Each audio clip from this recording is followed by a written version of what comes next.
Alright guys, we have the Australian Yu-Gi-Oh! National Championship Top 4. So this is an unofficial tournament that myself and Yahweh, as well as the other mods of the group, decided to run. We had state championships leading into nationals, and now we are in the top 4. So from 125 players from 5 different states, we had a 32-man playoff of 6 rounds of Swiss and a top 4 cut. We have Sean Newton, Sentinel Sean.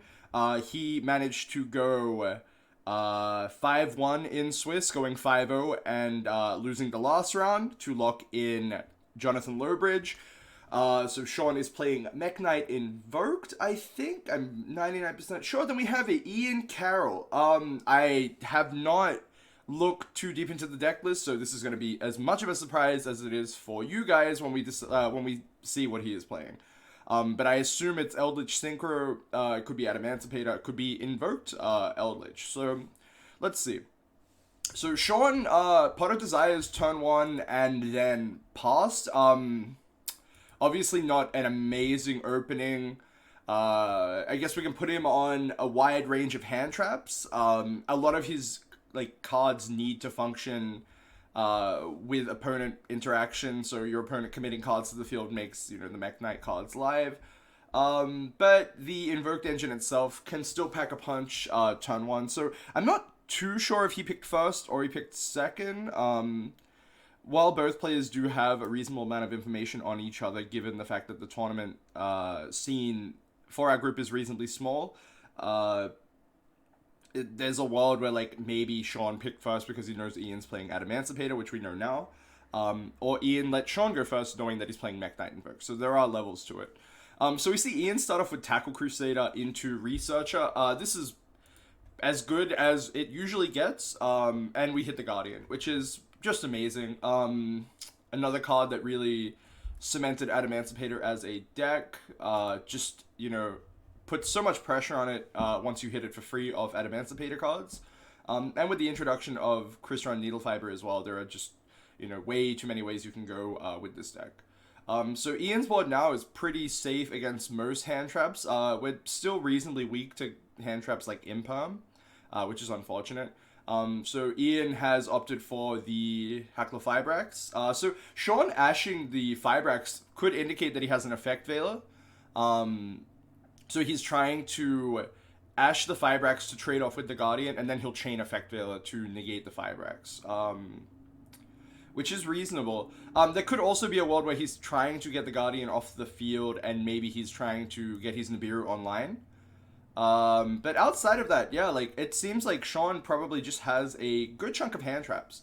Whereas Ian here still needs to really get his engine going.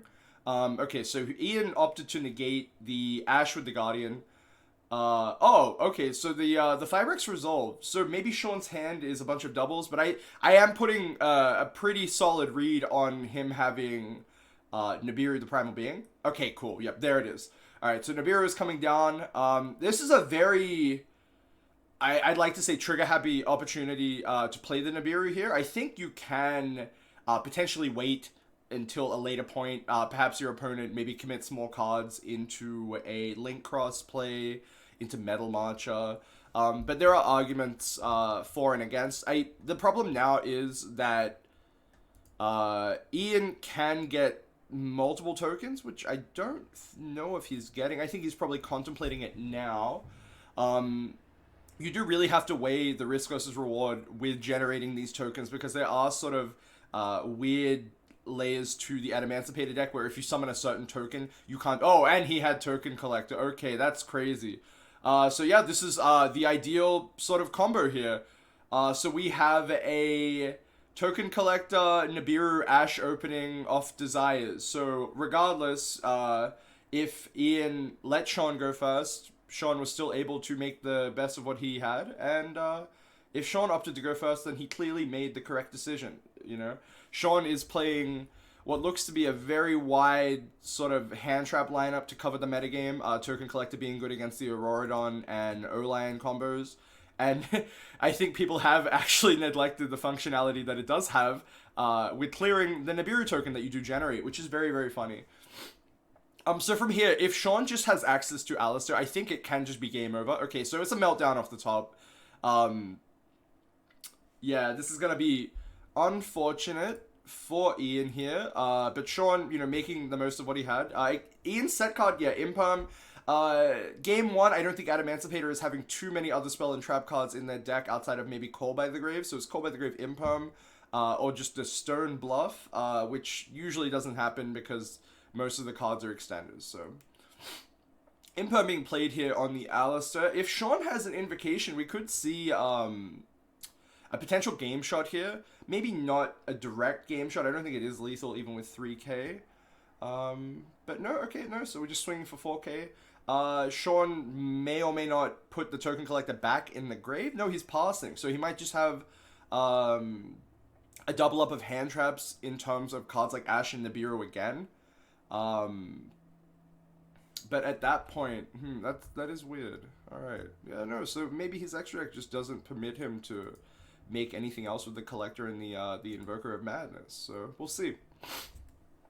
Definitely good for Ian. Not a lot of pressure on him. And now his cards like Analyzer alive, which is good. But he did lead with a Seeker, which is less than desirable. It is one that you would rather summon, of its own volition, its own effect. So he gets Ash. Okay, so that makes a lot of sense. We do have like a wide range of hand traps that do double up and only function in a certain way on the previous turn. So it could be additional copies of Token Collector as well.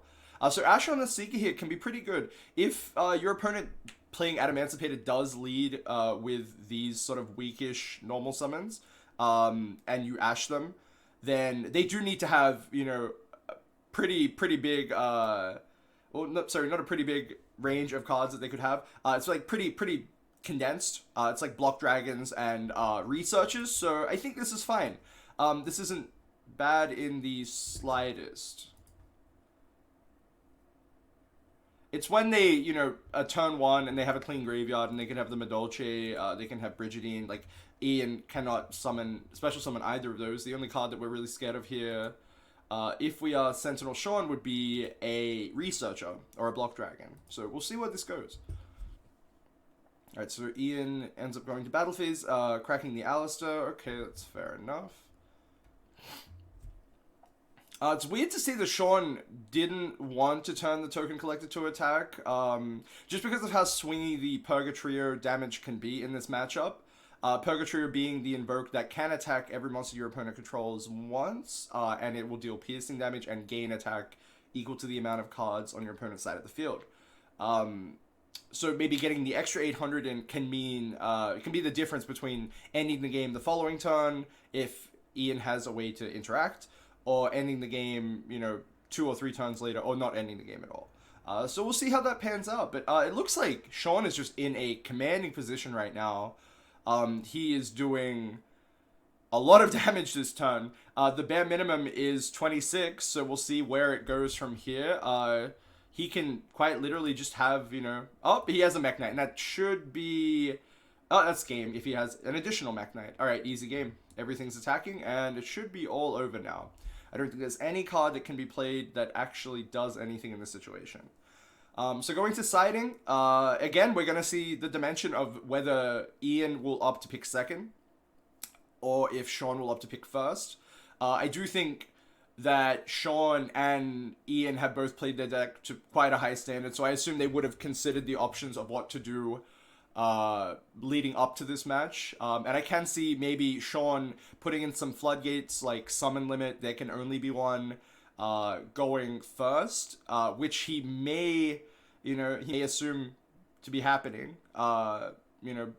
Ian might just opt to pick second and get the most value out of his Adamancipator analyzers. So we'll see where this goes.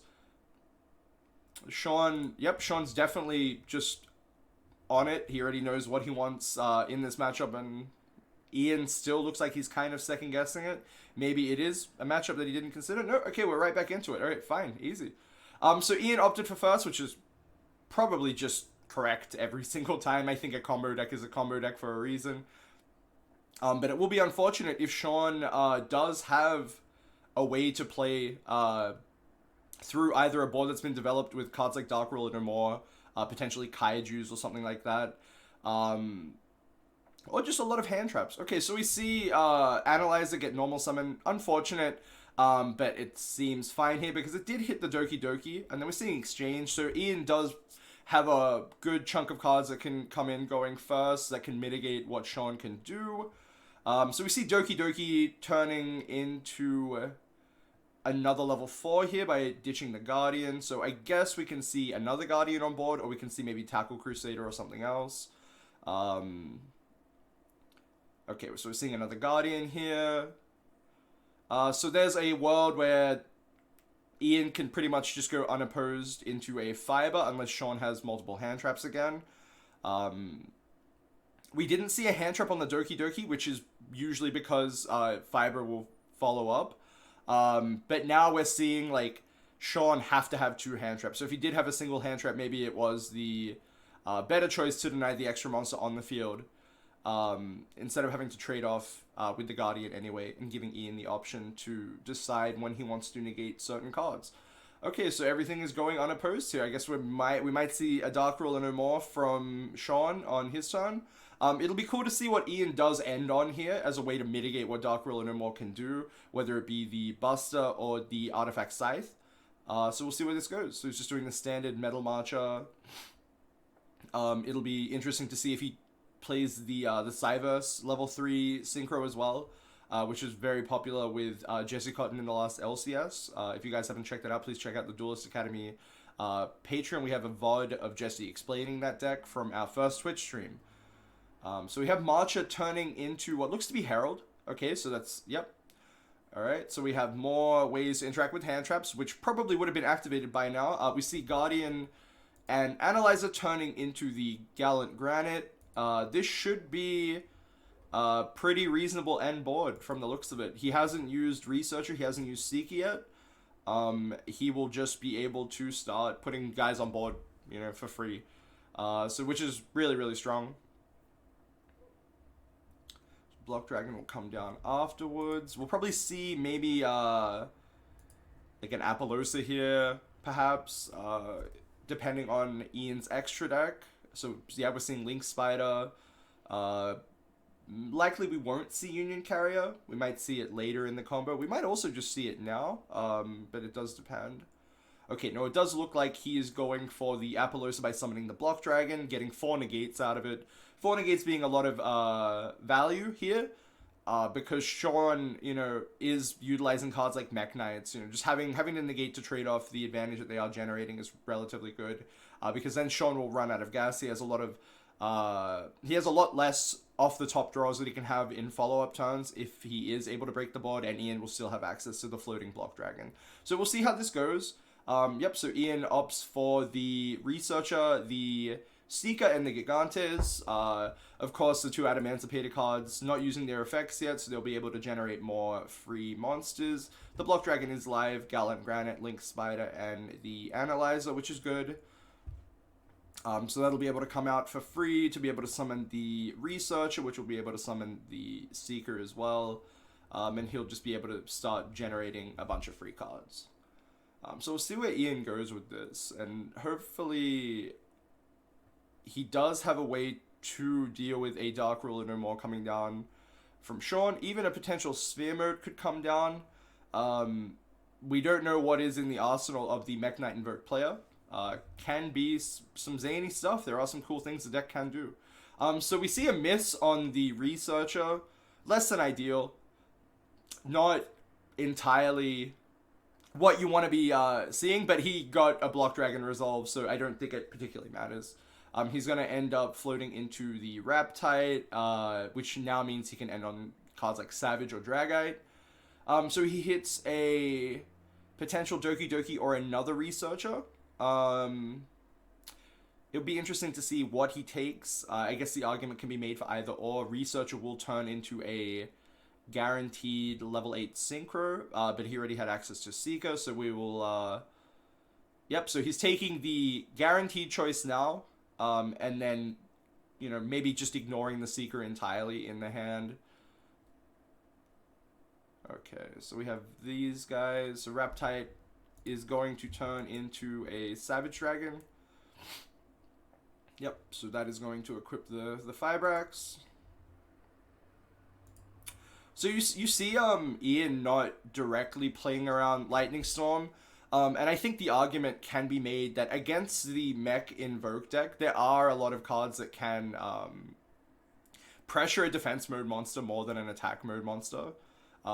Comparative, like, you know, versus like the amount of times that like your opponent might see Lightning Storm. And like the worst case scenario is it can just be negated, so that is another reason to probably keep Savage in attack in this matchup. With Herald just being there with its very low stats, it usually gets run over and it's negating the first instance anyway. Okay, so it's equipped to the Fibrax. It is in a very dangerous column, lining up with the Seeker, but I guess there's very little he can do about it. He can potentially put it under this extra monster zone, but it'll probably lead to the same result. So we have to hope that on Ian's end, maybe the Mekk Knights don't do too much. But if Sean did open a hand of like Dark Ruler no more plus, you know, a good chunk of Mekk Knights, he can be doing a lot more now just because of how many zones are filled up. So we will see. And we have Block Dragon coming down as well, just a safe bet. And it's, oh no, it's making Union Carrier. Okay, so this is potentially turning into the, oh no, it's making IP Masquerina. Okay. Reasonable. It actually, yeah, okay. Masquerina here is probably just correct. Or maybe he's making Carrier as well off the Guardian, which I'm pretty sure is legal. I'm not too sure. I haven't read Union Carrier in a minute. So, okay, no, this is fine. So we have the Block Dragon protecting the Guardian in the end phase. We have an IP Masquerina, which can turn into whatever we want. And we have a set card as well. Not really sure what that set card could be. Could be additional copies of cards like Call by the Grave, Infinite Impermanence. Could even be a Floodgate as well. If it was Anti-Spell, probably would have been flipped. If it was Imperial Order, it probably would have been flipped. So we'll see what's happening. Okay, so there is a world where, like, Sean could be baiting Ian into using a negate on the Meltdown. And Ian is probably just going to let him get to, like, a point where a card is stuck to the board. He can't evenly match him. But it does look like Sean does not have access to Dark Ruler no more.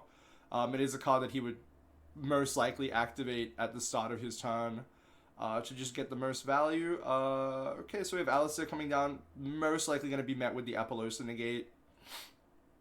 The awkward part here now is that Sean, having a hard drawn Invocation, is still able to play. And the Meltdown will protect his Invocation from getting negated. So we'll see where this really goes. Can be kind of awkward for Ian, depending on the cards that Sean has. So it might be relevant. A Call by the Grave would be very, very powerful here, though. Call by the Grave chained to the Invocation, banishing the Alistair would be very huge. So we'll see where this goes. Okay, so there's the Invocation. So I guess he's going for the Purgatrio, and he doesn't want to throw away the Secure Gardener, and that's pretty relevant. The problem here would probably be IP Masquerina, just because IP is doing so much against the Purgatrio. Yeah, so he negated with the Herald, not knowing that... Okay, well, that's something. So Meltdown, the activation of your cards and effects that include an effective fusion summon a fusion monster cannot be negated. Also, your opponent's cards and effects cannot activate one of monster's fusion summon this way. So Ian opted to Herald negate the Invocation, and of course Meltdown's Claws will stop it. It is a common mistake a lot of people make, because this deck isn't as prevalent in the metagame. But we do see, like, a very powerful... So, Sean is using his on-summon quick effect to keep the blanket of Magical Meltdown to book the Savage Dragon. So now he only has to deal with Guardian and Masquerina, and he can sort of dictate that by entering the battle phase. So he can just, you know, very cleanly say, hey, like, I'll enter the battle phase. And it'll force Ian to turn Masquerina into something else here. Oh, we're seeing a Mekk Knight. That's very strong. So this is going to come down. This can search 2. But I don't know. Maybe he might not activate the effect. Maybe he's only using it as a body. So it will be weird to see where this ends up. Summoning it as a body here might actually be a lot better for Sean. Just as another way to apply pressure. Okay, so he did activate the blue sky, and he is negating it with the Quackimura Guardian. So let's see what Sean has as a follow-up. I guess it could be another chunk of Mekk Knights in his hand. You know, maybe like an Indigo, the red guy. Don't know his name. We'll see where this goes. Okay, so I think Sean has declared battle phase. They are in a Discord call. I didn't want to enter it and then interrupt them, sadly. But we do see IP coming out, turning into Unicorn. And we can only assume that Block Dragon will be Chainlink 1 and the Unicorn will be Chainlink 2. With Unicorn spinning back the Invoked Raijin. And the Block Dragon will get Ian another 3 rock monsters. And Sean has admitted defeat. Okay. So Sean doing a good enough job of dealing with what he could. Ian throwing away a negate, but sadly, you know, Adamancipator can generate a lot more negates than most other decks and can play through so much, just being, you know, one of the top decks of the format. Ian was able to put way too many interactions on board. And despite even just wasting one, arguably, Sean, you know, still wasn't able to break through the line of defense that Ian had generated. So we'll see what Game 3 does offer. It would be interesting to see if Sean does opt to pick first or opts to pick second. Knowing how Game 3 went, there could be a world where Sean does have a lot of trap cards in his hand Game 2 as the additional cards that he didn't play, which would make sense, especially because he didn't have a hand trap to interact with Ian on his turn. So there could have been a world where Sean thought that Ian might let Sean start, and Sean tried to counteract that by having a bunch of floodgates in his deck, and then by extension just opening them and having them not do anything, which is the downside of playing a deck that really does utilize going second quite strongly. You do play into the dimensions like that, the levels, if you will. So again, Sean like very confident in his side deck, just knowing which cards go in and out, and the fact that he does he is like on the play right now does mean he gets to dictate what happens, so he is picking first, which can be really big. It depends if we think Ian did opt to put in removal cards, if Sean did put floodgates in, or any cards that just interact with this deck in general. So it'll be interesting to see what both players will do in this game. Right, Sean with the meltdown into Alistair. It's fair enough. And then we have Alistair into Almirage. And he's setting up for a Mekk Knight here as well. So I do think Sean is playing quite a big Mekk Knight package. He might end up turning these into... Purple Nightfall, Searching Indigo Eclipse, which might turn into the Morningstar, the Link monster. Okay, Pot of Desires as well. Okay, so we're gonna see some stuff. I want to see some cool combos from Sean here. I know he does have it in him for turn 1. But Pot of Desires here is really good, just to see the extra card if Sean did put a bunch of traps in. So this will be very relevant. You know, I always feel good when I'm resolving Desires in a deck that does want to see certain traps turn 1. So hopefully this will do something to help him achieve his end board. So we have Invocation coming down, banishing the Alistair and the... Oh, okay, so Alistair and Phantasmu. So he's setting up a Kaliga. Very, very strong card. If he does have access to another Invocation here, maybe we'll see Kaliga Mekaba. And that's pretty good against the Adamancipator deck. Okay, so just Kaliga. Kaliga's Secure Gardener. Alright, this is still, like, miles ahead. Ian does have to have Imperm here. I think it's like Imperm and whatever other cards like fit that range. It could be like Forbidden Chalice or something. But Sean, yeah, really just putting it all on the line here. Still having Phantasma in as well against the Adamancipator deck. Which is quite weird, but he did get to utilize it to make the Kaliga, so... I think that really is probably a good enough reason to maybe have it in as another way to have access to Probably one of the best extra deck monsters against the Adamancipator deck. So we see Ian entering the tank. Again, like for people who don't know, Kaliga is if a player's monster effect attempts to activate, none of that player's monster effects can activate. So none of those players' monsters can activate their effects for the rest of this turn while this card is face up on the field. Each player can only attack with one monster during each battle phase. So with Invocation, you will have a 2800 defense Kaliga because of the Alistair in your hand, which can buff it. So what will happen is Sean will usually just sit there, let it, the Kaliga will sit on board. Ian will try and deal with it. It usually leads to one of the players entering the battle phase trying to crack it. And then the one effect that Sean really has to use is just Alistair to buff it. But yeah, like we'll see if Ian maybe does like a next level play and like tries to force Sean to use his one monster effect with the Kaliga on board to be the Alistair, and maybe like he gets to get off scot-free and start doing some weird combos. But we'll see where this goes. Generally doesn't end up panning out that way. I think this is just a lot of Ian trying to hit the tank, trying to work out what he can do to deal with Kaliga.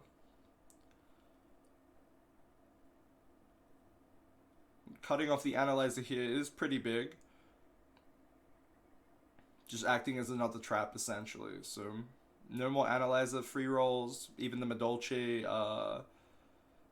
Petting Siswa, I think is the name. That also activates to summon.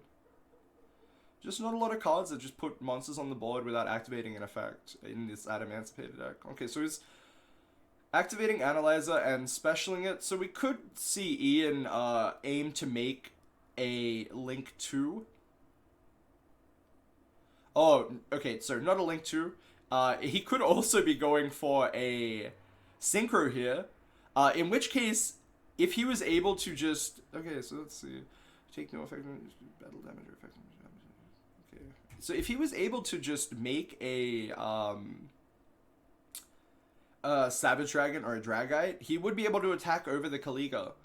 But he probably wouldn't have too much of a follow-up after the fact, because it is a 2-card investment, and he would have used his best cards being Analyzer, which is probably the Stones going second, and whatever other level 4, which could have just led to Fiber. But now we see Ian just specialing the Analyzer, cracking the Secure Gardener, and Sean just summoning the Alistair. And I think from here the game is pretty much over. He's just going to snowball just ways to interact with the cards that Ian would be putting in, and like Kaliga is just going to sit there each and every time, just limiting what Ian can do. So we'll see what Sean ends up going for here. Oh, okay. Alright. Could this be a potential game shot? It might. He might be going for game. He did that quite confidently, so it'll be interesting to see where this pans out. It'll also be interesting to see, who knows? Maybe Ian still has certain hand traps in his deck. No? Okay, well, Mekk is the lead for his fusion summon, so that does sort of put the damper on a card like Nibiru coming down and resolving. But we're getting some good value here. Like, he's opting for the Mekk, and now he's playing another Meltdown. This is crazy. Yeah, I think Ian should be dead on board, unfortunately. It seems like Sean just has everything that he wants. He has the Indigo Eclipse. Oh, they miss the Purple Nightfall, I believe. Right, banish it until the end of the next turn. Okay.